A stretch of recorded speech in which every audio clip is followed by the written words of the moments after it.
মোবারক। ঈদ মোবারক মিম। দর্শক সকলকে ঈদের শুভেচ্ছা জানাচ্ছি, সেই সাথে স্বাগত জানাচ্ছি এখন দুপুরে। পুরো আয়োজন জুড়ে সঙ্গে রয়েছে আমরা দুজন, আমি তানজিলা খান মিম এবং আমি তন্ময় কুমার রায়।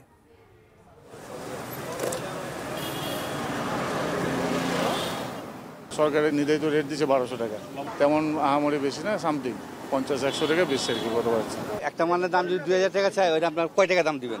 সরকার দাম দিছে, সরকারের দাম দিয়েছে বলে দিলে তো হলো না। উনি যে রেট বলছে 500-550, আমাদের কিনে আনছে হচ্ছে বেশি দিয়ে 600-700 পড়ছে, তাহলে যে হচ্ছে না। প্রত্যেকটা আমরা 700-800 করে দিচ্ছি, তো সেক্ষেত্রে আমাদের যদি 1000 টাকার উপরে যায় সেক্ষেত্রে আমাদের জন্য প্রফিটেবল হবে।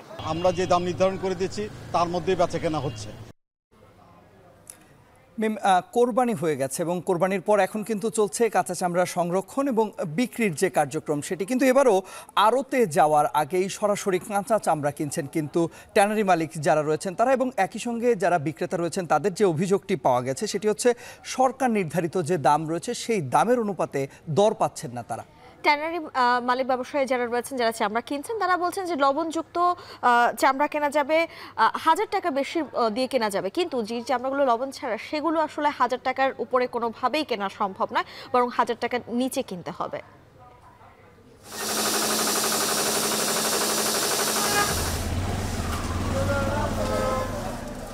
কর্মী মাঠে কর্মরত রয়েছে। আমাদের 7টি পানির গাড়ি আছে, 7টি জীবাণুনাশক গাড়ি আছে, এছাড়া 24টি ট্রাক আছে এই বর্জ্য পরিবহনের জন্য। চট্টগ্রামকে একটি দুর্গন্ধমুক্ত, একটি স্বস্তিদায়ক যে একটা নগরী আমরা উপহার দিতে পারবো বলে আমরা বিশ্বাস করি। এখন আমরা 1.5 লাখ গরু থেকে যে আশা করছি বিকেল 5টার মধ্যে ইনশাআল্লাহ কমপ্লিট করতে পারবো।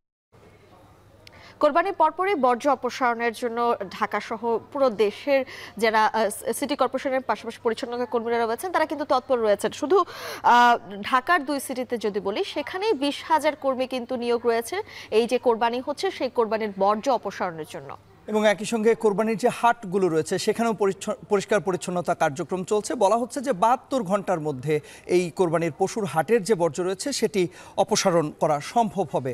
দর্শক, এ নিয়েও এখন দুপুরের আয়োজনে আপনাদের জানাবো বিস্তারিত, তবে শুরুতেই জানাতে চাই কাঁচা চামড়া বিক্রির খবর। তবে আমরা শুরুতে যেমনটি বলছিলাম, কোরবানির পর সকাল থেকেই আসলে কিন্তু পশু কাঁচা চামড়া সংগ্রহ চলছে এবং রাজধানীর সায়েন্স ল্যাবে সেই বিষয়ে জানাতে আমাদের সঙ্গে সিউল আহমেদ রয়েছে, রাকিবুল রাহাত রয়েছে, পাশাপাশি দেবরাজ দেবও রয়েছে। শুরুতে আমরা তাদের কাছে যেতে চাই শুরুতে সিউল আহমেদের কাছে। সিউল, আপনি তো সকাল থেকে আমাদের সঙ্গে যুক্ত আছেন এবং রাজধানীর বিভিন্ন এলাকা আপনি ঘুরে দেখেছেন, সায়েন্স ল্যাবে আছেন এই মুহূর্তে। আড়তে যাওয়ার আগেই কেন ট্যানারি মালিকরা সরাসরি চামড়া কিনছেন, যে বিষয়টি নিয়ে আমরা বলছিলাম, তারা কেন আসলে কিনে নিচ্ছেন? বেশি দাম পাওয়ার আশায় কিনা?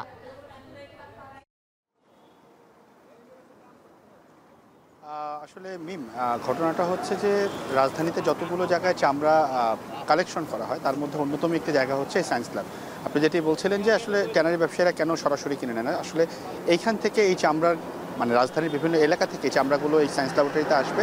সেখান থেকে যারা ট্যানারি ব্যবসায়ী আছেন তাদের যে ডিলার রয়েছেন কিংবা তাদের যে লোক রয়েছেন তারা আসলে সেখান থেকে এই চামড়াগুলো কিনে তারা ট্যানারিতে নিয়ে যাবেন অথবা পোস্তাতে নিয়ে যাবেন। আমি আপনাদেরকে একটু দেখাই যে আমার পিছনে যে ট্রাকটি দেখতে পাচ্ছেন, এই ট্রাকের চামড়াগুলো কিন্তু ঠিক কিছুক্ষণ আগে এসেছে এবং এটা নিয়ে কিন্তু দামাদামি চলছে। তবে একটি বিষয় আপনাকে জানিয়ে রাখি, এই যে বিভিন্ন জায়গায় যে চামড়াগুলো নিয়ে এসে সেগুলো বিক্রি করা হয় সেটি কিন্তু আসলে অবৈধ বলতে এখানে বিক্রি করার আসলে কোনো নিয়ম নেই, যার কারণে গত বছরে কিন্তু সিটি কর্পোরেশন থেকে এখানে চামড়া ক্রয় বিক্রয় করতে মানা করা হয়েছিল।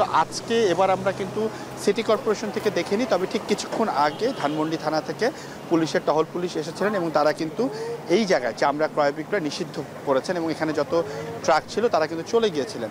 পুলিশ চলে যাওয়ার পর আবার কিন্তু এই সায়েন্স ল্যাবরেটরিতে কাঁচা চামড়া যে বেচা কেনা সেগুলো কিন্তু শুরু হয়েছে। এবং আপনাকে আরেকটি বিষয় জানিয়ে রাখি যে সকাল থেকে কিন্তু মৌসুমী ব্যবসায়ী যারা রয়েছেন তারা তাদের যে কোরবানির পশুর চামড়া কাঁচা চামড়াগুলো সংগ্রহ করেছে সেগুলো নিয়ে এখানে এসেছেন এবং সেগুলো কেনা বেচা করছেন। তবে দাম নিয়ে প্রতি বছরে যেরকম একটি নাটক আমরা দেখতে পারি, এবছরে একই জিনিস আমরা দেখছি। সরকারের পক্ষ থেকে লবণ দেওয়া কাঁচা চামড়ার দাম নির্ধারিত করা হয়েছিল 1200 টাকা, অর্থাৎ 300 থেকে 400 টাকা হচ্ছে লবণ এবং অন্যান্য খরচ। সে বাদে একটি চামড়ার দাম হতে পারে 800 থেকে 900 টাকা, এমনটা কিন্তু মৌসুমী ব্যবসায়ীরা বলছেন। তবে যারা ট্যানারি ব্যবসায়ী রয়েছেন, ট্যানারি মালিক রয়েছেন বা মালিকের প্রতিনিধি রয়েছেন, তারা কিন্তু বলছেন যে এই চামড়াগুলো তারা ক্রয় করতে হচ্ছে তাদেরকে 500 থেকে 700 টাকার মধ্যে, কারণ এরপরে কিন্তু আরও খরচ রয়েছে। আবার এখানে চামড়ার সাইজও রয়েছে, আপনার বড় গরুর চামড়াগুলোর দাম কিছুটা বেশি, ছোট গরুর চামড়ার দাম কিন্তু কিছুটা কম।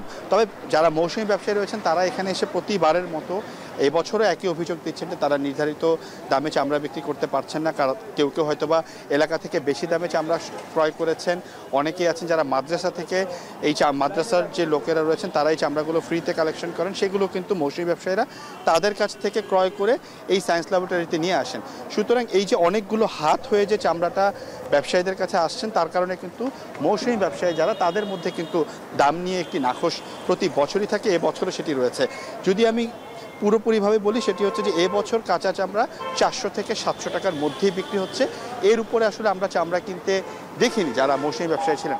কারো কারো হয়তোবা কালেকশনের যে চামড়াগুলো রয়েছেন সেগুলো হয়তোবা 700 থেকে 750, 800 টাকাতেও বিক্রি হচ্ছে। তবে এ তো গেল গরুর চামড়ার কথা, সেটি ছাগলের চামড়া কিন্তু একদমই আসলে 10, 15, 20 টাকাতেও বিক্রি হচ্ছে। প্রতি বছর যেরকম ঘটনা ঘটে এই চামড়া নিয়ে, সেটি এবছরও ঘটছে। বাংলাদেশ ট্যানার্স অ্যাসোসিয়েশন বলছেন যে 1 কোটি পিস চামড়া তারা এবার সংগ্রহ করবে। সুতরাং এখন দেখার বিষয় যে শেষ পর্যন্ত কি হয়। এবারে আমরা যাব রাহাতের কাছে, তিনি আছেন রাজধানীর মিরপুরে। রাহাত, জানতে চাই, গরমে তো কাঁচা চামড়া খুব দ্রুত নষ্ট হয়, তাই বিক্রির আগে লবণ দিয়ে সংরক্ষণ করা হচ্ছে কিনা?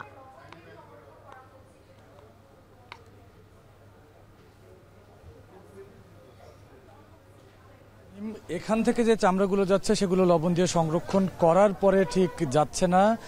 আমরা দেখেছি এখানের মিরপুর এলাকার, বিশেষ করে মিরপুর 11 এবং 12 নম্বরের যত জায়গায় কোরবানি হয়েছে সেখান থেকে চামড়াগুলো এই মিরপুর বড় মসজিদের এই প্রাঙ্গণে নিয়ে আসা হচ্ছে এবং এখান থেকেই নিশ্চয়ই আপনি দেখতে পাচ্ছেন একটি ট্রাক রয়েছে। এই ট্রাকটি সরাসরি হেমায়েতপুরে যে ট্যানারি রয়েছে সেই ট্যানারিতে চলে যাবে এবং তার ঠিক পাশেই আমরা দেখছি যে একটি ছোট ট্রাক থেকে চামড়া নামানো হচ্ছে। এই ট্রাকটিতে করে মূলত এই যে মিরপুরের বিভিন্ন এলাকার যে বাসিন্দারা যারা কোরবানি দিয়েছেন তাদের সেই পশুর চামড়া এখানে নিয়ে আসা হচ্ছে, অর্থাৎ তারা এই চামড়াটি এই মসজিদ কর্তৃপক্ষকে দান করেছেন এবং এখান থেকে এগুলো ট্যানারিতে যাবে। আমরা জানতে চেয়েছিলাম আমরা বেশ কয়েকটি এই মসজিদটি ছাড়াও বেশ কয়েকটি মসজিদ, মাদ্রাসার কর্তৃপক্ষকেও দেখেছি যে চামড়া সংগ্রহ করতে।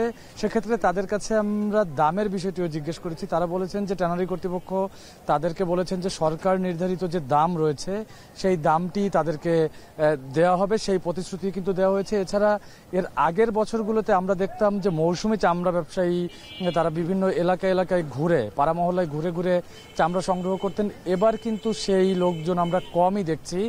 আমরা এলাকাবাসীর কাছে জানতে চেয়েছিলাম যে এরকম মৌসুমি চামড়া ব্যবসায়ীরা এখন আসে কিনা। সেক্ষেত্রে তারা বলছেন যে যেহেতু চামড়ার দাম বেশ কম, সেই জন্য কিন্তু এখন চামড়া কিনতে আগ্রহী লোকজন মূলত এলাকায় কম দেখা যায়, অর্থাৎ আগের মতো সেই মৌসুমি ব্যবসায়ীরা মূলত চামড়া কিনতে আসে না, যার কারণে অধিকাংশ বাসিন্দাই আমরা দেখছি যে চামড়াটি মসজিদ অথবা মাদ্রাসায় দান করে দিচ্ছেন। এবং একই সঙ্গে আমি একটু জানিয়ে রাখতে চাই যে এখান থেকেই আমরা দেখছি যে বিভিন্ন জায়গা থেকে চামড়াগুলো মূলত পোস্তা বা হেমায়েতপুরের দিকে চলে যাচ্ছে। আমিনবাজারেও চামড়া সংরক্ষণের একটি ব্যবস্থা রয়েছে, সেখানেও কিছু কিছু চামড়া সংরক্ষণের জন্য কিন্তু আমরা দেখেছি। এই ছিল মিরপুর থেকে আমার কাছে সবশেষ। মিম, এবারে আমরা যাব লালবাগে পোস্তার কাঁচা চামড়ার আড়তে দেবরাজ দেবের কাছে। দেবরাজ, জানতে চাই, সরকার নির্ধারিত দামের অনুপাতে চামড়ার দাম কি দিচ্ছেন কিনা পোস্তার যে আড়তদাররা রয়েছেন তারা?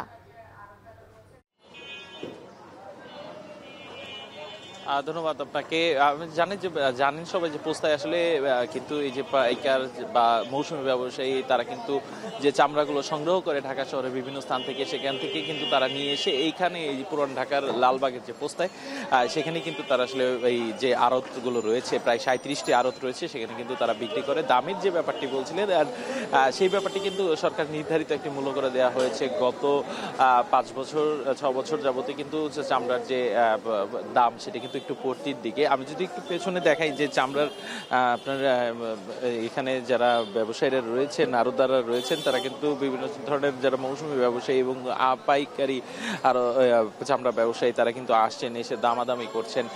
দামাদামি করে কিন্তু যাদের দামের সাথে পোষাচ্ছে তারা কিন্তু আসলে চামড়াগুলো বিক্রি করছেন এবং এই চামড়াগুলো বিক্রির যে মূল্য সরকার নির্ধারিত 1200 টাকা, সেখান থেকে কিন্তু একটু আসলে 19-20 হচ্ছে। এখানে দেখতে পাচ্ছি যে আড়তদাররা কিন্তু 1000 থেকে শুরু করে 1200 টাকা পর্যন্ত কিন্তু আসলে চামড়া তারা কিনছেন এই পাইকারি বা মৌসুমী ব্যবসায়ীদের তরফ থেকে। তবে পাইকার যে আড়তদাররা রয়েছেন তাদের সাথে আমরা যেটা কথা বলে জেনেছি যে গতবারের থেকে, গত কয়েক বছরের থেকে এবারের চামড়ার দামটা একটু ভালো যাবে এবং সবারই লাভের পরিমাণটা একটু বেশি থাকবে বলে কিন্তু আমরা তাদের কাছ থেকে জানতে পেরেছি। এর কারণ হিসেবে তারা বলেছেন যে আগে যে লবণের দাম এবার অনেকটাই কম, সেই হিসেবে তারা বলেছে যে 74 কেজির যে লবণের বস্তা ছিল সেগুলো যখন এক সময় গত বছর 1350 টাকায় বিক্রি করা পাওয়া যেত, যেটা এবার দাম কমে দাঁড়িয়েছে 1050 টাকায়। তবে মজুরি, তার যে শ্রমিকদের মজুরি, সেই মজুরির দাম কিন্তু একটু বেড়ে গিয়েছে, সেটা বেড়ে গিয়েছে এবং যারা আড়তদাররা বলছেন যে এই চামড়াগুলো আসলে প্রক্রিয়াজাত করে, যে লবণ দিয়ে যে মাংসগুলো ছাড়িয়ে চামড়াটা পরিষ্কার করে ট্যানারির দিকে আপনার ট্যানারিতে নিতে হয়তো বা আরো 2-3 দিন সময় লাগবে এবং ঈদের 3য় দিন পর্যন্ত এই চামড়া সংগ্রহের কার্যক্রম কিন্তু তারা পরিচালনা করবে। তবে এখন পর্যন্ত সবাই কিন্তু এই চামড়ার যে দাম নিয়ে সেই ধরনের কোনো অভিযোগ নেই। এই ছিল আসলে মিম পোস্তার থেকে চামড়ার সর্বশেষ।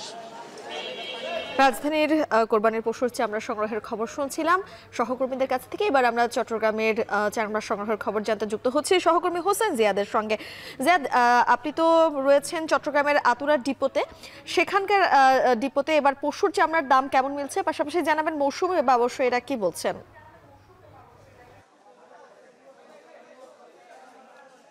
মূলত 10টার দিকে কোরবানি দেয়া শেষ হয় এবং এরপর থেকেই মৌসুমি যারা চামড়া ব্যবসায়ী রয়েছেন তারা নগরীর বিভিন্ন জায়গা থেকে চামড়া সংগ্রহ করে আতুরার ডিপো, যে কাঁচা চামড়ার আড়ত, চট্টগ্রামের সবচেয়ে বড় আড়ত এটি, এবং এখানে আনতে শুরু করেছেন। আমি এখন যেখানে আছি সেটি আতুরার ডিপো এলাকার জামিয়া আহমদিয়া সুন্নিয়া নামে একটি সংগঠন। এই সংগঠনটি গেল কয়েক বছর ধরে চামড়া সংগ্রহ করছে নগরীতে। এটি একটি ইসলামী সংগঠন। বিভিন্ন ব্যবসায়ীদের পাশাপাশি মূলত এই সংগঠনটিও চামড়া সংগ্রহ করে তাদের কর্মীদের মাধ্যমে। সেখানে আপনি কর্মব্যস্ততা দেখতে পাচ্ছেন। এইটি সহ এখানে আশেপাশে যেই আড়তগুলো রয়েছে কাঁচা চামড়ার, সব আড়তেই এখন এমন ব্যস্ততা, বিশেষ করে ট্রাকে ট্রাকে করে চামড়াগুলো বিভিন্ন নগরের বিভিন্ন প্রান্ত থেকে আসছে। ছোট ছোট ভ্যান গাড়ি, রিক্সা, সিএনজি করে চামড়াগুলো এই আড়তগুলোতে আসতে শুরু করেছে এবং এখানে আপনি শ্রমিকদের ব্যস্ততা নিশ্চয়ই দেখতে পাচ্ছেন। এক একটি চামড়া সাজিয়ে সুন্দর করে সেখানে লবণ দিয়ে রাখা হচ্ছে, যেহেতু আসলে চামড়া সংরক্ষণের জন্য একমাত্র উপাদান হচ্ছে এই লবণ। এবং এক একটি চামড়ায় তারা বলছিলেন বড় থেকে মাঝারি চামড়ায় 7 থেকে 10 কেজি পর্যন্ত লবণের প্রয়োজন হয়। আমরা যেটি বলছিলেন যে সরকার কিন্তু ঢাকার বাইরে বিশেষ করে গরুর চামড়ার একটি দাম নির্ধারণ করে দিয়েছে, প্রতি বর্গফুট হিসাবে 50 থেকে 55 টাকা এবং প্রতি পিস ন্যূনতম 1000 টাকা। কিন্তু আমরা মৌসুমি ব্যবসায়ীদের সাথে কথা বলেছি, তারা বলছেন যে এই দামে আসলে তারা চামড়া কেনেননি। তারা 350 থেকে সর্বোচ্চ 450-500 টাকা পর্যন্ত দরে তারা চামড়াটি কিনেছেন। এর কারণ হিসাবে তারা বলছেন এর পাশাপাশি একটি চামড়া যে 8-10 কেজি লবণের প্রয়োজন হয়, সেই লবণের দামও কিন্তু বেড়েছে। বিশেষ করে 800 টাকা ছিল বস্তা গত 1 মাস আগেও, সেই লবণ এখন 1100 থেকে 1200 টাকায় বিক্রি হচ্ছে। অর্থাৎ প্রতি বছর কোরবান আসলে এই লবণের দামও কিন্তু বেড়ে যায়। একই সাথে এখানকার ট্যানারি ব্যবসায়ীরা যেটি বলছেন যে চট্টগ্রামে চামড়া ব্যবসা একেবারেই অনেকটা স্তীমিত হয়ে এসেছে, কারণ চট্টগ্রামে এই দ্বিতীয় বৃহত্তম নগরী হলেও চামড়া অর্থাৎ ট্যানারি কিন্তু একটি। এখানকার যে চামড়ার ব্যবসায়ী রয়েছেন এখন 30 থেকে 40 জনে নেমেছেন, যেখানে 100 থেকে 120 জন ব্যবসায়ী ছিলেন। এরা প্রায় এবার 3.5 লাখ চামড়া সংগ্রহের লক্ষ্যমাত্রা ঠিক করেছেন, কিন্তু মাত্র 1 লাখ চামড়া চট্টগ্রামের ট্যানারিতে দেওয়া যায়, বাকি চামড়া দিতে হয় ঢাকার ট্যানারিগুলোতে। তারা নির্দিষ্ট সময়ে আবার টাকা পরিশোধ করে না। একটু বলে রাখি, এই 3.5 লাখ চামড়ার যদি আমরা দাম হিসাব করি তাহলে প্রায় 35 কোটি টাকার চামড়া হয় চট্টগ্রামে। অর্থাৎ এই চামড়া নিয়ে কিন্তু এখানকার ব্যবসায়ী আড়তদার তারা কিন্তু সারা বছর বসে থাকেন, কারণ 80 থেকে 90% চামড়া এই কোরবানের সময় সংগ্রহ হয়। মিম, এবারে আমরা যাব খুলনার শেখপাড়া থেকে যুক্ত হবেন আমাদের সঙ্গে রামিম চৌধুরী। রামিম, একটু বিস্তারিত জানাবেন পশুর চামড়া সংগ্রহ হচ্ছে কিনা এবং চামড়ার দাম কেমন মিলছে? খুলনায় কোরবানির পশুর যে চামড়ার বেচা কেনা সেটি কিন্তু ইতিমধ্যে শুরু হয়েছে। এখানকার যে মৌসুমি ব্যবসায়ী এবং অন্যান্য যে ব্যবসায়ীরা রয়েছেন, বড় বড় ব্যবসায়ীরা যারা এখানে রয়েছেন, তারা কিন্তু এখন চামড়া কিনছেন এবং সেগুলো কিনে প্রক্রিয়াজাত করাও কিন্তু শুরু করে দিয়েছেন। বিভিন্ন এখানে আমরা যেটি দেখছি, আপনি দেখতেই পাচ্ছেন যে আমার পেছনে কিন্তু এখানে ব্যবসায়ীরা চামড়া এখানে কেনা বেচা করা শুরু করে দিয়েছেন। এখানে যারা দেখছেন যেসব ব্যবসায়ী, তারা কিন্তু বেশিরভাগই মৌসুমি ব্যবসায়ী। তারা এখানে বিভিন্ন জায়গা থেকে চামড়া আসছে এবং সেই চামড়াগুলো তারা কিনে সেই চামড়াগুলো কিন্তু আবার বড় যে ব্যবসায়ীরা রয়েছেন বা আড়তদাররা রয়েছেন তাদের কাছে কিন্তু বিক্রি করবেন। তো এখানে আজকে এখানকার যে চামড়া ব্যবসায়ীরা রয়েছেন তারা কিন্তু যেটি বলছেন যে গত বছরের তুলনায় এবছর কিন্তু চামড়া কিছুটা বেশি দামেই তাদের কিনতে হচ্ছে। এখানে তাদের এমনিতেই তারা বলছেন যে এখানে প্রক্রিয়াজাত সহ লবণজাতকরণ দিয়ে শুরু করে সব রকম খরচ কিন্তু তাদের বেড়েছে, ফলে বেশি দামে চামড়া কিনতে হচ্ছে। সেটি কিনে আবার কিন্তু যে আড়তগুলোতে দিবেন তারা সেই জায়গাগুলোতে তারা সেই দাম পাবেন কিনা সেটি নিয়ে কিছুটা শঙ্কায় রয়েছেন তারা। এছাড়াও এখানে বড় ব্যবসায়ীরা যারা রয়েছেন, আড়তদাররা যারা রয়েছেন, তারা যেটি বলছেন যে এবছর কিন্তু চামড়ার যে প্রক্রিয়াজাত খরচ সেটি কিন্তু অনেকটাই বেশি, আর যার ফলে কিন্তু চামড়া বেশি দামে কিনে সেটি দিয়ে লাভ করাটা কিন্তু তাদের পক্ষে একটু কঠিন কাজ হয়ে পড়বে। তবে এখানে শহরের বিভিন্ন জায়গা থেকে চামড়া আসছে। প্রতি বছরই কিন্তু ঈদের দিনে এই যে শেখপাড়ার যে এখানে কিন্তু প্রতি বছরই চামড়ার এই হাটটি বসে এবং শহরের বিভিন্ন রকম যে এলাকা থেকে এলাকায় কিন্তু চামড়ার যে ব্যবসায়ীরা রয়েছেন তারা কিন্তু এলাকায় যাচ্ছেন এবং গিয়ে তারা চামড়া সংগ্রহ করে আনছেন। তো এই সংগ্রহীত চামড়াগুলো কিন্তু তারা সংরক্ষণ করে রাখছেন এবং সেগুলো বিভিন্ন ট্রেনারিতে দেবেন। তো এই ছিল আমার কাছে খুলনা থেকে সবশেষ।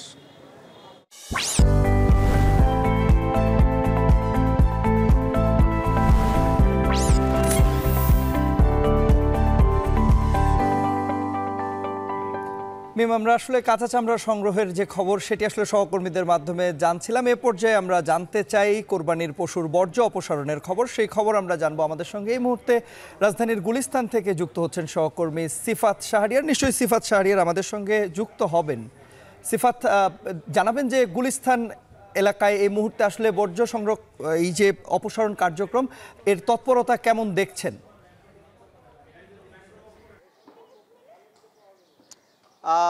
তন্ময়, আমরা সকাল থেকে গুলিস্তান এলাকায় ছিলাম। ঢাকা দক্ষিণ সিটি কর্পোরেশনের পুরো যতগুলো ওয়ার্ড রয়েছে সেগুলোতে আমরা ঘুরছিলাম।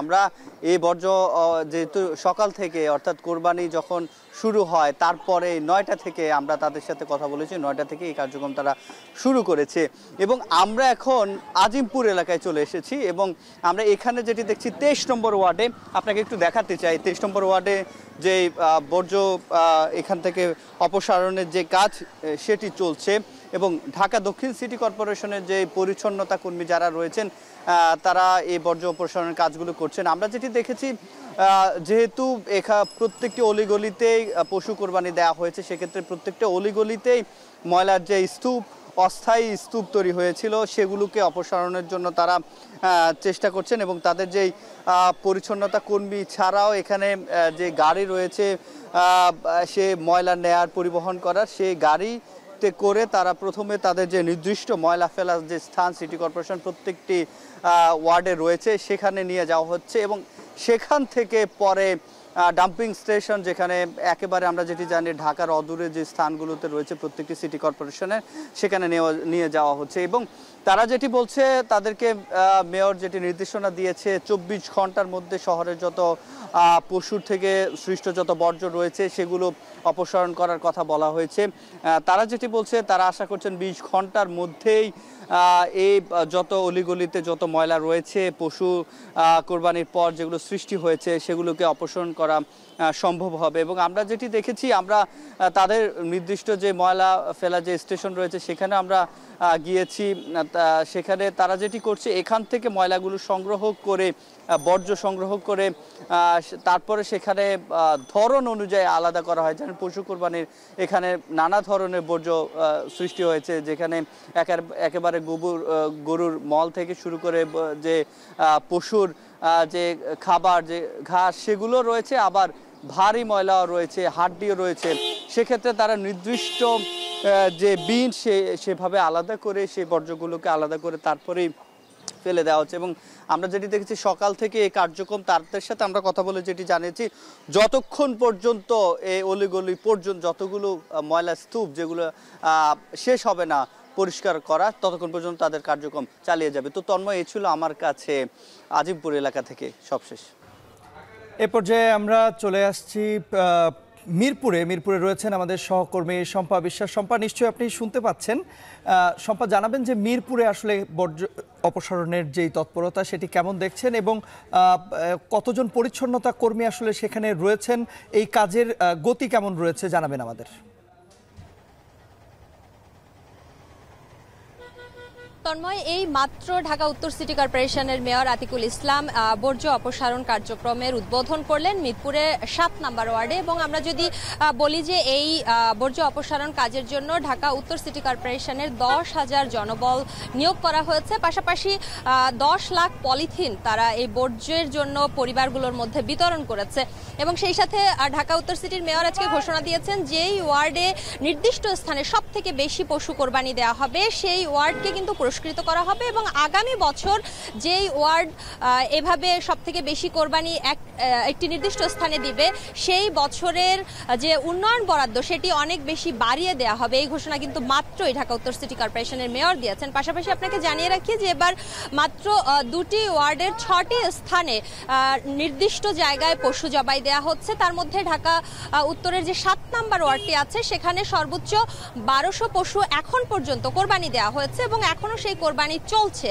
পাশাপাশি এছাড়া আরও একটি ওয়ার্ডে 2টি স্থান রয়েছে, অর্থাৎ মোট 2টি ওয়ার্ডের 6টি স্থান নির্ধারিত করা হয়েছে। যদিও সিটি কর্পোরেশন বলছে যে এই কাজটি তারা পরোক্ষভাবে তদারকি করছে, পুরো দায়িত্বটি ওয়ার্ডের উপর দিয়ে দেওয়া হয়েছে। এছাড়া যতগুলো ওয়ার্ড ঢাকা উত্তর সিটি কর্পোরেশনে রয়েছে, অর্থাৎ এই 2টি ওয়ার্ড ছাড়া সেগুলোকেও নিজ নিজ ব্যবস্থাপনায় কোরবানি দেওয়ার কথা বলেছে ঢাকা উত্তর সিটি কর্পোরেশন। আমরা দেখেছি যে এখানে যারা স্থানীয় জনগণ রয়েছেন তারা বলেছেন যে নির্দিষ্ট স্থানে কোরবানি দিতে পেরে তারা যেমন শহরের দূষণ কমিয়েছেন, তেমনি তারা দিন দিন এটাও বলেছেন যে দিন দিন অন্যান্যদেরকে এভাবে একটি নির্দিষ্ট জায়গায় কোরবানি দেওয়ার জন্য আহ্বান জানাবেন।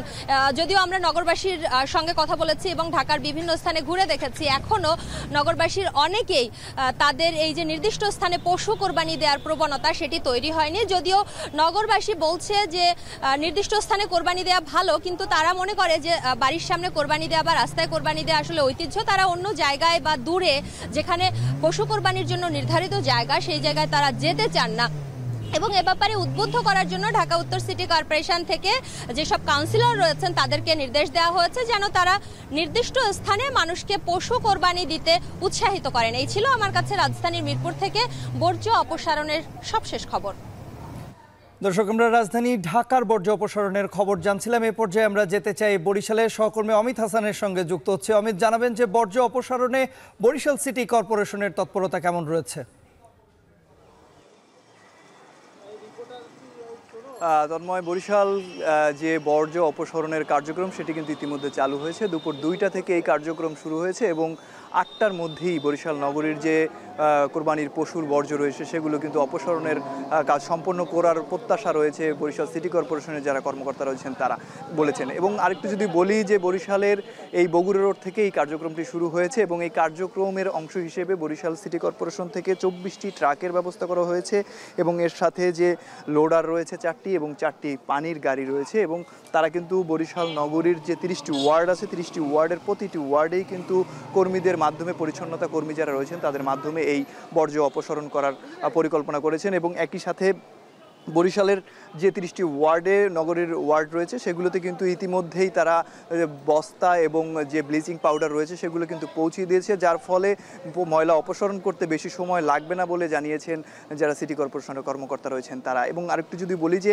ইতিমধ্যে কিন্তু কার্যক্রম শুরু হয়েছে, 30টি নগরীর প্রতিটি ওয়ার্ডেই কিন্তু তারা পর্যায়ক্রমে ভাগ ভাগ হয়ে কর্মীদের পাঠাবেন এবং তারা 6 ঘন্টার মধ্যেই বরিশালের যে বর্জ্যগুলো রয়েছে সেগুলো অপসারণের কথা জানিয়েছেন। এবং আরেকটু যদি বলি গত বছরের তুলনায় এবছর বর্জ্যের পরিমাণ কিছুটা বৃদ্ধি পাবে বলে জানিয়েছেন তারা, এবং তারা যে বলছেন যে 130 থেকে 150 টন বর্জ্য এবার হতে পারে এবং সেগুলো তারা আসলে 6 ঘন্টার মধ্যেই অপসারণের চেষ্টা করবে এবং এরকমটাই প্রত্যাশা সিটি কর্পোরেশনের যারা কর্মকর্তা রয়েছেন তাদের। এবং আরেকটু যদি বলি যে বরিশালে যে কার্যক্রম শুরু হয়েছে সেটি কিন্তু এখন চলমান রয়েছে এবং এই বগুড়া রোড থেকেই এই কার্যক্রম শুরু হবে এবং তারপরে কিন্তু তারা বিভিন্ন ওয়ার্ডে পরিচ্ছন্নতা কর্মীদের যারা রয়েছেন তাদেরকে ভাগ করে পাঠিয়ে দেবেন এবং তারা তাদের কার্যক্রম কিন্তু কার্যক্রম চলমান থাকবে। তো বরিশালের বর্জ্য অপসারণ নিয়ে এই ছিল আমার কাছে সর্বশেষ। তন্ময়। বরিশাল থেকে আমাদের সঙ্গে যুক্ত হয়েছিলেন সহকর্মী অমিত হাসান, এবং একই সঙ্গে আমাদের সঙ্গে এই মুহূর্তে আমরা দেখতে পাচ্ছি শরীয়তপুর থেকে যুক্ত আছেন সহকর্মী কাজী মনিরুজ্জামান এবং রংপুর থেকে যুক্ত আছেন সহকর্মী মোকাররম হোসাইন। আমরা যাচ্ছি মনিরুজ্জামান মনিরের কাছে। মনির, জানাবেন যে যারা আসলে কোরবানি দিয়েছেন তাদের নিজেদের উদ্যোগে পরিষ্কার পরিচ্ছন্নতা কার্যক্রম আসলে কেমন চলছে? হ্যাঁ তন্ময়, আসলে গ্রাম অঞ্চলে কিন্তু সেভাবে ইউনিয়ন পর্যায়ের কথা যদি বলি সেভাবে কিন্তু ইউনিয়ন পরিষদ থেকে পরিষ্কার পরিচ্ছন্নতার ব্যবস্থা নেই। সেখানে কিন্তু গ্রামের মানুষই তাদের যেই বর্জ্যগুলো রয়েছে সেগুলো তারা অনেকটা বাড়ির পাশেই যেখানে কোরবানি দিয়েছেন সেখানে মাটিতে গর্ত করে পুঁতে রাখছেন এবং পানি দিয়ে কিন্তু রক্ত ধুয়ে দিচ্ছেন, এমনটা দেখছি। তবে আগের তুলনায় কিন্তু মানুষের মাঝে সচেতনতা বেড়েছে এমনটা কিন্তু লক্ষ্য করা যাচ্ছে। আর পৌরসভার কথা যদি বলি, আমি এখন যেই স্থানটিতে রয়েছি সেই স্থানটি কিন্তু পৌরসভার যে 40টি নির্ধারিত স্থান রয়েছে পশু কোরবানির জন্য তার মধ্যে একটি। এখানে এই মুহূর্তে 4টি পশু কোরবানি শেষে কিন্তু মাংস প্রস্তুত এবং করা হচ্ছে এমনটা আমরা দেখছি। এর আগে এই সকালে এই স্থানে কিন্তু আরও পশু কোরবানি হয়েছে এবং পৌরসভা কর্তৃপক্ষ কিন্তু সেখানটায় তাদের বর্জ্যগুলো নিয়ে গেছেন এবং পরিষ্কার পরিচ্ছন্ন করে গেছেন। শরীয়তপুর যে পৌরসভার 9টি ওয়ার্ড রয়েছে সেটি 3টি ভাগে ভাগ করা হয়েছে এবং পরিচ্ছন্নতা কর্মীরা কিন্তু সেই ওয়ার্ডগুলোতে কাজ করছেন। তারা বালতি, বেলচা, ঝাড়ু এবং ব্লিচিং নিয়ে মাঠে নেমে পড়েছেন এবং 11টার পর থেকে কিন্তু তারা পরিচ্ছন্নতার কাজ শুরু করেছেন। এই মুহূর্তে তারা কিন্তু এই 3 নং ওয়ার্ডে রয়েছে এবং সেখানকার পরিচ্ছন্নতার কাজ করছেন। এখানে সন্ধ্যার আগে আসবেন এবং এই এলাকার পরিচ্ছন্নতার কাজও করবেন, এমনটা কিন্তু পরিচ্ছন্নতা কর্মীরা আমাদেরকে জানিয়েছেন। প্রতিটি ওয়ার্ডেই কিন্তু পরিচ্ছন্ন শেষে আজ সন্ধ্যা নাগাদ শেষ হয়ে যাবে এমনটা কিন্তু পৌরসভা কর্তৃপক্ষ বলছেন। তবে যদি আগামীকাল পশু কোরবানি হয় সেই জন্য পৌরসভা কর্তৃপক্ষ কিন্তু প্রস্তুত রয়েছে। তন্ময়, আসলে গ্রাম অঞ্চলে মূলত এই কোরবানির শেষে যে মাংস প্রস্তুত এবং মাংস বন্টন দরিদ্র এবং আত্মীয় স্বজনের মধ্যে সেটা কিন্তু বেশ উৎসবের মধ্য দিয়ে চলে এবং এই মুহূর্তে সেই উৎসবও চলছে, পাশাপাশি পরিচ্ছন্নতার কাজও চলছে এমনটা আমরা দেখছি। তন্ময়। এ পর্যায়ে আমরা যাচ্ছি রংপুরের সহকর্মী মোকাররম হোসাইনের কাছে। মোকাররম, জানাবেন যে রংপুর সিটি কর্পোরেশন এলাকায় আসলে বর্জ্য অপসারণ কার্যক্রম কতটা এগুলো? তন্ময়, ঈদের শুভেচ্ছা। ঈদের যে নামাজ সেটি শেষ হয়েছে। ঈদের নামাজ শেষ হওয়ার সাথে সাথে এই ধর্মপ্রাণ মুসলমানরা পশু কুরবানি শুরু করেছেন এবং সেই কুরবানির শেষে যেহেতু ইতিমধ্যেই প্রায় 5 ঘন্টা কেটে গিয়েছে, কুরবানির যে বর্জ্য সেটি কিন্তু আসতে শুরু করেছে। খানিকক্ষণ আগে রংপুর সিটি কর্পোরেশনের মেয়র মুস্তাফিজুর রহমান মোস্তফা এই বর্জ্য অপসারণের যে কার্যক্রম সেটির উদ্বোধন করেছেন আনুষ্ঠানিকভাবে এবং রংপুর সিটি কর্পোরেশনের যে 33টি ওয়ার্ড রয়েছে 33টি ওয়ার্ডের জন্য প্রায় 750 পরিচ্ছন্নতা কর্মী নিয়োজিত আছেন এবং ছোট বড় মিলে প্রায় 40টি যানবাহন কিন্তু এই পরিচ্ছন্নতা কার্যক্রমে কাজ করছে। এবং কিছুক্ষণ আগের যে পরিচ্ছন্নতা কার্যক্রম উদ্বোধন হয়েছে সেখানে জানানো হয়েছে যে 12 ঘন্টার মধ্যে কুরবানির বর্জ্য অপসারণের যে চ্যালেঞ্জ সেটি গ্রহণ করেছে রংপুর সিটি কর্পোরেশন। সেই হিসেবে বলা যায় সিটি কর্পোরেশন বলছে বিগত 6 বছরের অভিজ্ঞতার আলোকে এবছর তারা সিটি কর্পোরেশনের যে পরিচ্ছন্নতা কার্যক্রম সেটি অভিজ্ঞতাকে কাজে লাগিয়ে এবারের পরিচ্ছন্নতা কার্যক্রম পরিচালনা করছেন। সেই হিসেবে এবারের যে বৈরী আবহাওয়া সেই বৈরী আবহাওয়ায় এই বর্জ্যগুলো ছড়িয়ে যেতে পারে কিনা বৃষ্টি হলে, সেই প্রশ্ন কিন্তু মেয়রের কাছে ছিল। তিনি জানিয়েছেন যে বৈরী আবহাওয়া পরিচ্ছন্নতা কার্যক্রমকে কোনোভাবেই ব্যাহত করতে পারবে না এমন আশাবাদ তিনি ব্যক্ত করেছেন। তিনি জানিয়েছেন যে দক্ষ জনবল কাজ করছে বর্জ্য অপসারণ করার জন্য এবং নগরবাসীকে তিনি আশ্বস্ত করেছেন যে কোনো ধরনের বর্জ্য থেকে আসলে দুর্গন্ধ ছড়াবে না, পরিবেশ পরিস্থিতির বিপর্যয় ঘটবে না। জানিয়ে রেখে তন্ময়, রংপুর সিটি কর্পোরেশনের 117টি জায়গায় কিন্তু কুরবানির জন্য জায়গা বরাদ্দ ছিল। এছাড়াও ব্যক্তি পর্যায়ে কেউ বাসার নিচে কিংবা বাসার পাশে গলিতে কুরবানি করেছেন, সেই বর্জ্যগুলো নির্ধারিত সময়ের মধ্যেই যেন ডাস্টবিনে দিয়ে নির্ধারিত স্থানে জমা করা হয়, সেই আহ্বানের কিন্তু রংপুর সিটি কর্পোরেশন থেকে জানানো হয়েছে। এই ছিল এই মুহূর্তে রংপুর থেকে বর্জ্য অপসারণের এই মুহূর্তের সবশেষ। বিস্ময়কর এই উন্নয়নে গর্বিত জাতি, গর্বিত নতুন ধরা পরিবার, আবাসনে আস্থার আদর্শ। নতুন ধরা, নতুন প্রজন্মের নতুন পৃথিবী। ত্যাগের মহিমা, সমৃদ্ধি ও শান্তির প্রার্থনায় অনুষ্ঠিত হয়েছে আজ ঈদের প্রধান জামাত, এবং সেই জামাতে কিন্তু রাষ্ট্রপতি, প্রধান বিচারপতি ও রাষ্ট্রের যারা বিশিষ্ট ব্যক্তিবর্গরা রয়েছেন তারা কিন্তু সেই জামাতে অংশ নিয়েছে। তন্ময়, পাশাপাশি এই 35,000 মুসল্লিরা প্রার্থনা করেছেন বাস্তুচ্যুত ফিলিস্তিনিদের জন্য। একই সঙ্গে গাজায় যারা অবরুদ্ধ রয়েছেন, আহত হয়েছেন কিংবা নিহত হয়েছেন, তাদের জন্য আসলে দোয়া করা হয়েছে। এবং জাতীয় মসজিদ বাইতুল মোকাররমে ঈদের 5টি জামাত কিন্তু অনুষ্ঠিত হয়েছে। মিম, সহকর্মী বেলায়েত হোসাইনের একটি প্রতিবেদন রয়েছে, দেখে আসবো।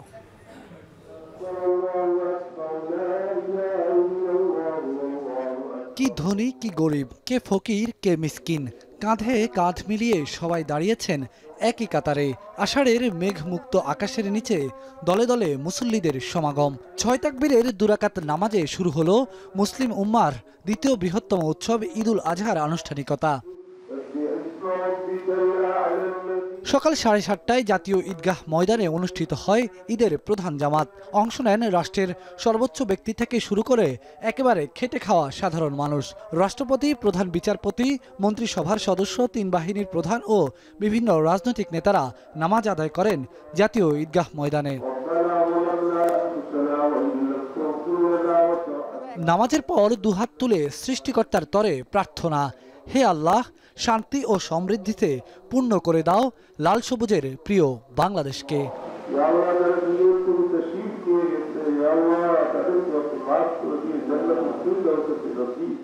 কুলি, মজুর কিংবা অফিস আদালতের বড় কর্তা, সব ভেদাভেদ আর শ্রেণী বৈষম্য ভুলে বুকে বুক মিলিয়ে সকলে আবদ্ধ হন প্রীতির বন্ধনে। একে অন্যের সাথে ভাগ করে নেন ঈদের খুশি। কুরবানি ঈদ আর রোজার ঈদ, এ দুটি ঈদই আমাদের জন্য আনন্দ বয়ে আনে, কারণ আল্লাহ তাআলা এই দুটি দিনকে আনন্দের দিন হিসেবে মুসলমানদের জন্য ঘোষণা করেছেন। মহান সৃষ্টিকর্তার কাছে পশুত্ব মনোভাবটা পশু জবাইয়ের মাধ্যমে দৃশ্যত শুধু নয়, আমরা সমাজের জন্য এটার প্রতিফল, প্রতিশ্রুতি হিসাবে প্রতিফল ভোগ করতে পারি। ভালো লাগছে। কাদের সঙ্গে এসছো? বাবার সঙ্গে। বাবার সঙ্গে এসছো? হ্যাঁ। আর কি কি করবা এই পুরো ঈদের দিন? ঈদের দিন আমাদের গরু কেন হবে না, গরুর দাম অনেক এখন। তো এইবারই ফার্স্ট টাইম আমি আসলে ঢাকাতে ঈদ করতেছি। তো গ্রামের ঈদের থেকে ঢাকার ঈদটা আসলে অন্যরকম। আমার প্রথম অনুভূতি, আমি জাতীয় ঈদগাহ ময়দানে আজকে এসেছি, তো আমার কাছে অনেক ভালো লাগতেছে। তবে গ্রামে যেই সম্প্রীতিগুলো আছে তার থেকে ঢাকাতে একটু আলাদা। সাধারণত গ্রামে ঈদ করা হয়, কিন্তু এবার আমার এইচএসসি পরীক্ষা আছে বলে ঢাকা ঈদ করা হচ্ছে। আল্লাহ শুকরিয়া আদায় করছি যে ঈদুল আজহার নামাজ পড়ে নিজের ব্যক্তি, পরিবার এবং রাষ্ট্রের এবং সমাজের, জাতির জন্য দোয়া করছি। মাকে বেশি মিস করতেছি, কারণ এবার মা ছাড়া ঈদ হচ্ছে, এবং আমি পৃথিবীর প্রতিটা মা বাবাকে আমার মন থেকে আমি দোয়া করি, আমার অন্তরস্থল থেকে তার জন্য দোয়া থাকলো। এ সময় ইসরায়েলি দখলদার বাহিনীর হামলায় জর্জরিত ফিলিস্তিনিদের জন্য মুক্তি কামনা করেন মুসলিম উম্মাহ সাধারণ। মুসলমান দেশ ফিলিস্তিন আজ যুদ্ধের মুখোমুখি, তাদের হাজার হাজার জনগণ, সাধারণ জনগণ হাসপাতালে বোমা মারা হচ্ছে এবং নির্বিচারে তারা হত্যা করছে, কিন্তু এর প্রতি আমাদের কারোরই কোনো ভ্রুক্ষেপ নাই। প্যালেস্টাইনকে স্বাধীনতা দেওয়া হোক এবং তাদেরকে মুক্ত করে, যাদেরকে এবং যে রকম অত্যাচার করা হচ্ছে তাদেরকে মুক্ত করো, এই কামনা আমি করছি। ফিলিস্তিনের যারা মুসলিম আমাদের ভাই বোনরা আছেন, যারা নির্যাতিত, তাদের জন্য দোয়া করেছে যেন আল্লাহ তাদেরকে রক্ষা করে। আমি পৃথিবীর সকল শিশুদের জন্য সুরক্ষা কামনা করছি। প্রতি বছরের মতো এবারও বাইতুল মোকাররম জাতীয় মসজিদে ঈদুল আজহার 5টি জামাত অনুষ্ঠিত হয়। সকাল 7টায় শুরু হয়ে শেষ হয় বেলা 11টায়। বাইতুল মোকাররমে ঈদের নামাজ শেষেও অবরুদ্ধ গাজায় ইসরায়েলি হামলায় আহত, নিহত ও বাস্তুচ্যুত ফিলিস্তিনিদের জন্য মোনাজাতে দোয়া করা হয়।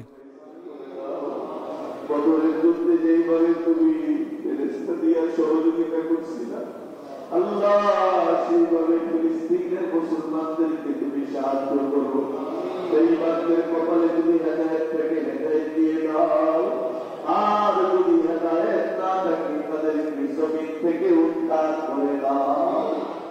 জাতীয় ঈদগাহে ঈদের প্রধান জামাতে 121টি কাতারে অংশ নেন 35,000 মুসল্লি। যে সত্য সুন্দর ও কল্যাণ বয়ে আনে মানুষের জীবনে, তার জন্য প্রয়োজন চরম ত্যাগ স্বীকার করা। ঈদুল আজহার প্রকৃত উদ্দেশ্যই হলো নিজের অহমিকা ও উচ্চাভিলাষ উৎসর্গ করা। মানুষের ভেতরে থাকা পশুশক্তি, ক্রোধ, লোভ, মোহ, পরনিন্দা ও পরশ্রী কাতরতা, এসব রিপুকে ত্যাগ করতে হয় পশু কোরবানির মধ্য দিয়েই। এজন্যই আত্মত্যাগের প্রেরণায় উজ্জীবিত অনন্য এক আনন্দ উৎসবের নাম ঈদুল আজহা। তাই এই ঈদে ত্যাগের মহিমায় উদ্ভাসিত হয়ে জাগ্রত করুক আমাদের মানবিক মূল্যবোধ। ঈদের আনন্দ ছড়িয়ে পড়ুক সবার মাঝে। জাতীয় ঈদগাহ থেকে বেলায়েত হোসাইন, এখন, ঢাকা। এখন দুপুরে নেব একটা বিরতি, ফিরবো একটু পর, সঙ্গেই থাকুন।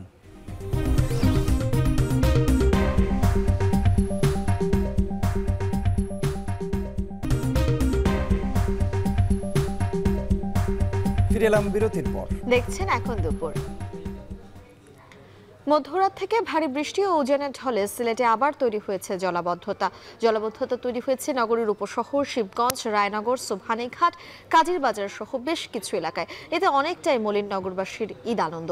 বাসাবাড়িতে পানি ঢুকে যাওয়ায় দেরি হচ্ছে কোরবানিতে। এ নিয়ে আরো জানাতে নগরীর উপশহর এলাকা থেকে আমাদের সঙ্গে যুক্ত হবেন সহকর্মী রাকিবুল রাফি। রাফি, আমরা বলছিলাম সিলেটে আসলে ঈদ আনন্দ অনেকটাই মলিন, পুরোপুরিভাবে নগর ডুবে গিয়েছে ভারী বৃষ্টিপাতে। বিস্তারিত একটু জানতে চাই আপনার কাছে, জলাবদ্ধতা পরিস্থিতিতে কোরবানি কিভাবে দিচ্ছেন সিলেটের নগরবাসীরা? মিম, আমি এখন দাঁড়িয়ে আছি সিলেটের এই আভিজাত্য এলাকায়, উপশহর যেটাকে বলা হয়। উপশহরে কিন্তু ছোট থেকে মাঝারি ধরনের বৃষ্টিপাত হলে কিন্তু একরকম জলাবদ্ধতা দেখা দেয়। এবং এই যে মুসলমানদের দুটো বড় ধর্মীয় উৎসব ঈদুল ফিতর এবং ঈদুল আজহা, এই ঈদুল আজহার একটা বিশেষত্ব হলো পশু কোরবানি দেওয়া। সেই পশু কোরবানি থেকে শুরু করে যে বিশেষ যে বাড়তি আনন্দ তৈরি হয়, সেই বাড়তি আনন্দ কিন্তু এখন বেশ কিছুটা ফিকে হয়ে গেছে এই জলাবদ্ধতা, ভারী বৃষ্টিপাত এবং বন্যার কারণে। এবং আপনি দেখতে পাচ্ছেন যে আমি যে জায়গাটা দাঁড়িয়ে আছি, এখানে ঠিক এই যে সামনের বাসাটা, এই বাসাটাতে কিন্তু সকাল থেকে যে ভারী বৃষ্টিপাত হয়েছে, সেই ভারী বৃষ্টিপাতের কারণে কোমর পানি পর্যন্ত ছিল এবং তারা সেই কোরবানিযোগ্য পশু যেটা রয়েছে সেটাকে 2 তলায় পর্যন্ত উঠিয়ে নিয়েছেন। এমন অবস্থার সৃষ্টি হয়েছে যে আসলে নগরবাসী সকাল, রাত, দুপুর কিংবা বিকেল হোক, বৃষ্টিপাত হলেই একরকম আতঙ্কে থাকেন তারা। এবং এই যে ঈদের আগের দিন পর্যন্ত কিন্তু বৃষ্টিপাত খুব কম ছিল, 3 মিলিমিটার পর্যন্ত বৃষ্টিপাত হয়েছিল। এবং গত 24 ঘন্টার কথা যদি আমি বলি, আবহাওয়া অধিদপ্তরের সূত্র মতে 173.6 মিলিমিটার হয়েছে। এবং আবহাওয়া পূর্বাভাস আরও আগে জানিয়েছিল যে সিলেটে এই সক্রিয় যে মৌসুমি বায়ু যেটা রয়েছে, সেটির কারণে কিন্তু ভারী বৃষ্টিপাত থেকে বজ্রসহ ভারী বৃষ্টিপাত বা 89 মিলিমিটারও বেশি বৃষ্টিপাত হতে পারে। এবং আমরা যে তথ্যটা পেয়েছি, অর্থাৎ এখন পর্যন্ত যে বৃষ্টিপাতের পরিমাণ সেটা প্রায় 90 মিলিমিটারের কাছাকাছি পর্যন্ত গিয়েছে, যেটা ভারী বৃষ্টিপাত বলা চলে।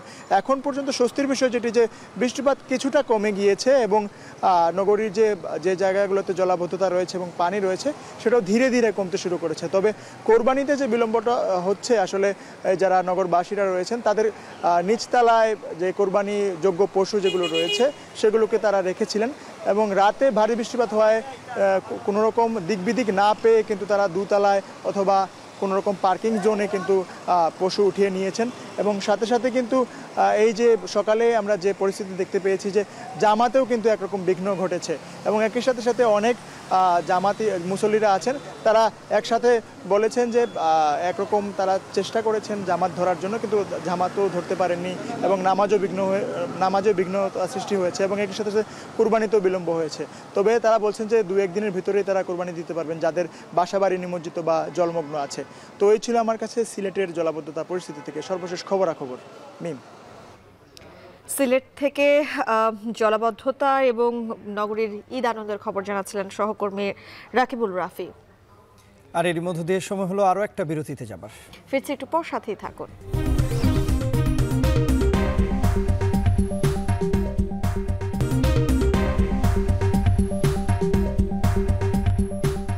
বিরতির পর ফিরে এলাম। দেখছেন এখন দুপুর। এবারে আন্তর্জাতিক। ভারতের পশ্চিমবঙ্গে ট্রেন দুর্ঘটনায় নিহতের সংখ্যা বেড়ে দাঁড়িয়েছে 15 জনে। এ ঘটনায় আহত হয়েছেন আরও অন্তত 60 জন। সোমবার সকালে দার্জিলিংয়ে যাত্রীবাহী ট্রেনের পেছন দিক থেকে একটি মালবাহী ট্রেন ধাক্কা দিলে এ দুর্ঘটনা ঘটে। এনডিটিভি জানিয়েছে আসামের শিলাচর থেকে কলকাতার শিলাদহতে যাচ্ছিল কাঞ্চনজঙ্ঘা এক্সপ্রেস ট্রেনটি। পথিমধ্যে নিউ জলপাইগুড়ির কাছে রাঙাপানি স্টেশনে ট্রেনটিকে পেছন থেকে ধাক্কা দেয় একটি মালবাহী ট্রেন। এতে মুহূর্তেই কাঞ্চনজঙ্ঘা এক্সপ্রেসের কয়েকটি বগি লাইনচ্যুত হয়। ঘটনায় এখনও উদ্ধার কাজ চলছে। চিকিৎসকদের একটি দল ও দুর্যোগ ব্যবস্থাপনা বিভাগের কর্মীরা দ্রুত ঘটনাস্থলে ছুটে গেছেন বলে জানিয়েছে পশ্চিমবঙ্গের মুখ্যমন্ত্রী মমতা বন্দ্যোপাধ্যায়। দুর্ঘটনাস্থল পরিদর্শনে রওনা দিয়েছেন ভারতের কেন্দ্রীয় রেলমন্ত্রী আশ্বিনী বৈশ্য। দুর্ঘটনায় শোক জানিয়েছেন ভারতের রাষ্ট্রপতি।